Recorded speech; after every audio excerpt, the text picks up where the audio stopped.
October 2007. I'm spending the night in a cave below the summit of Corno Grande. I'm in a cave. I could not find refuge. Now let's jump ahead to the year 2020. I was in Pompeii, Italy. Not for the ruins. I was there for Vesuvius. A short drive and a walk to the Summit Gate ticket office. By appointment only during these COVID times. Okay, let's visit the caves of Matera instead, a once abandoned town that sprang from cave habitation. Let's check them out.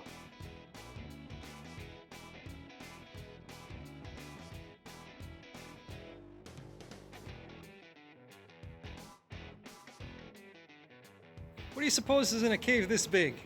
A labyrinth of small caves. It reminds me of Corno Grande back in 2007. Let's go back to Corno Grande, okay? So the plans changed. But first, let's visit some seaside caves.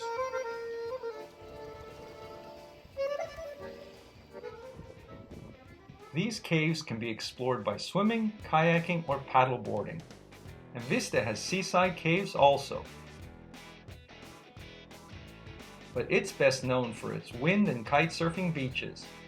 So let's head to L'Aquila. It's still recovering from the 2009 earthquake.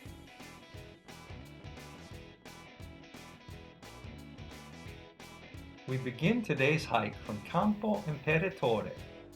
Our goal is not the summit of Corno Grande, there in the distance. The objective is the cave that gave me shelter back in 2007. And we spot tiny hikers on the Ferrata cables just west of that cave. That's the trail to the right. And the way to the left is another trail I took another time. See, it goes up to that point where you get into the snow. As you can see, other people are trying it as well. At the trail split, we head east to the Ferrata cables. I can hear my heart beating. Finish the Ferrata over there. Over here's the next Ferrata.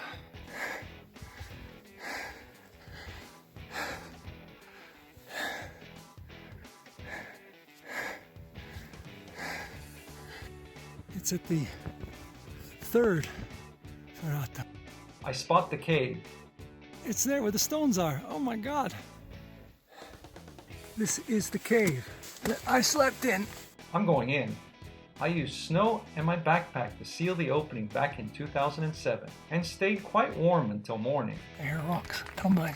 Time to leave.